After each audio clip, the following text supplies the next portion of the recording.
The Parc de Boislonde was an area of woodland and orchard around 600 metres long just south of Cristo.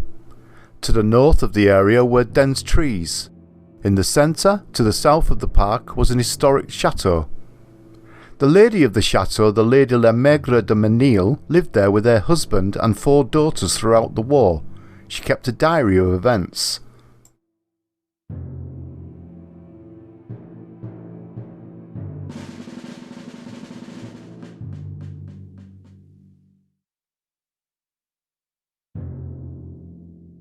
Mercredi, le 7 juin.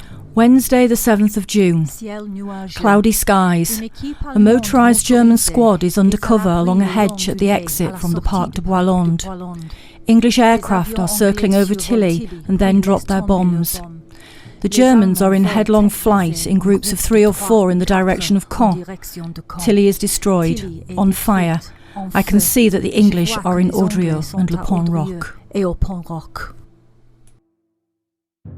Jeudi, le 8 juin. Thursday the 8th of June. The castle is cut off from the rest of the world. Some SS men arrive.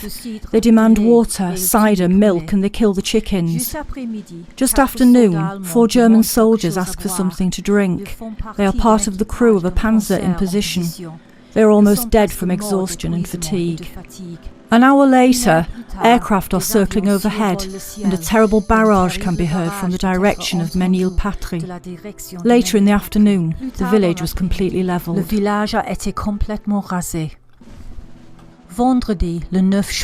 the 9th of June. The noise of the battle was very close, and Fontenay burned under the heavy artillery barrage raining down on it. Roofs are whirling through the air, houses are in flames. Saturday the 10th of June.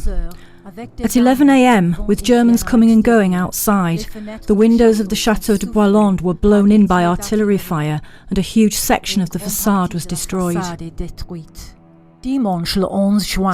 the 11th of June. 27 people sheltered in the cellar of the chateau as the barrage continued for hours. We pray and whisper our rosaries. The children are playing at dominoes. Mardi, le 13 juin. Tuesday the 13th of June.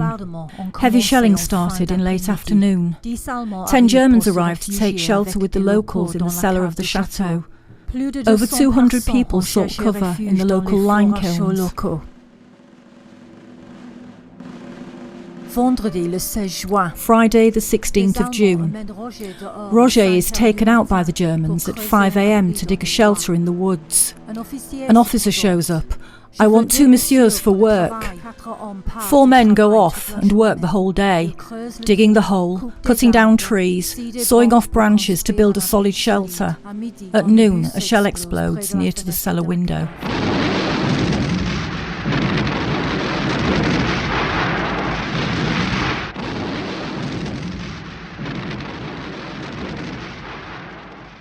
The 6th Battalion of the Duke of Wellington's regiment, under the command of Lieutenant Colonel R.K. Exham and supported by a squadron of tanks of the 24th Lancers, were given the order to attack the Parc de Boislonde. The 12th SS Panzer Division of Hitler Youth and the Elite Panzer Lehr Division were defending this area. Samedi, le 17 juin. Saturday the 17th of June. The sergeant comes over from the shelter at 9 a.m, looking for a jar of cider. Raymond brings him to the shelter built yesterday. At 9:30 a.m, terrible artillery barrage is set in. Everyone is shaking, jumping about. We could see nothing in the smoke.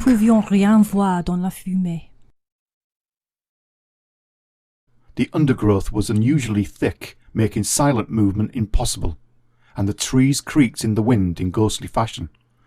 No wonder patrols sometimes returned to the command post wreathed in perspiration.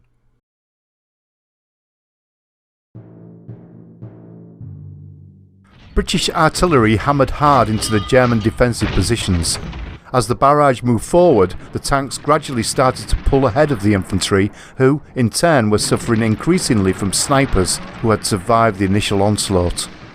As the British neared the woods, they encountered stiff resistance from tanks and infantry of the 12th SS Panzer Division.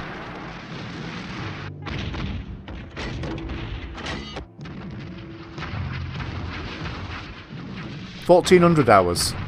The 6th Duke of Wellington, supported by tanks of the 24th Lancers, advanced on the park. Their progress was slow due to the heavy German mortar fire that rained down for the entire afternoon.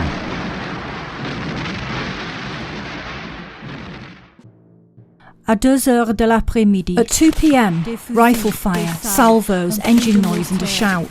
There, an Englishman! The Englishman topples over and falls down the stairs, killed by a salvo. The men of the 26th Panzer Grenadiers in their slit holes at the northern edge of the park watched a wall of fire rolling towards them. As it reached the park, it concentrated there for a lengthy period. Most of the Panzer Grenadier positions and almost all the heavy weapon positions were smashed. When the steamroller of fire continued rolling into the woods, several waves of tanks followed it through the destroyed orchards.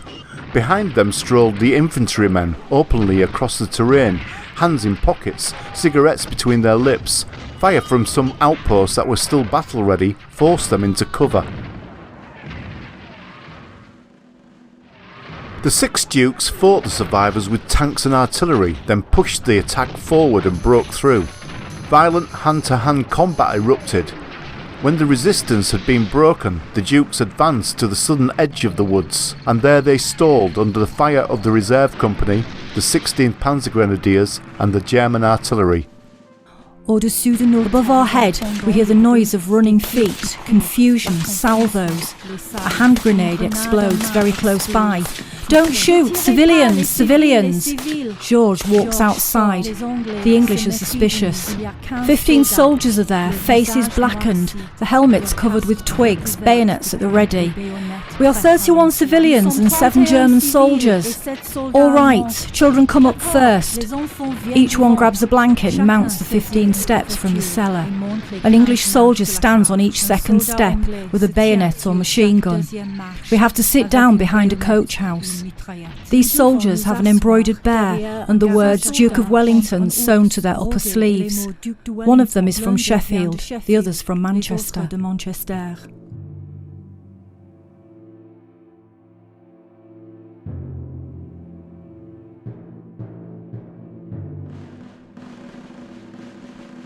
Around 4 o'clock the Germans began to retreat in the face of superior British numbers.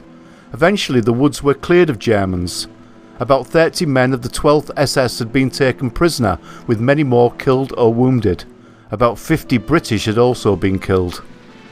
Around 6 o'clock, Tigers began to appear on the British flanks and a tank versus tank battle developed. 1845 hours.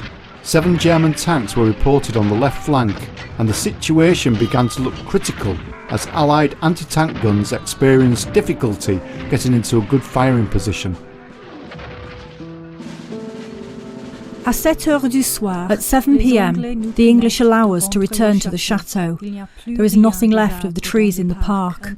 A parachute is dangling from a linden tree, a dead soldier attached to it. On the grassy square, we count some 20 English tanks.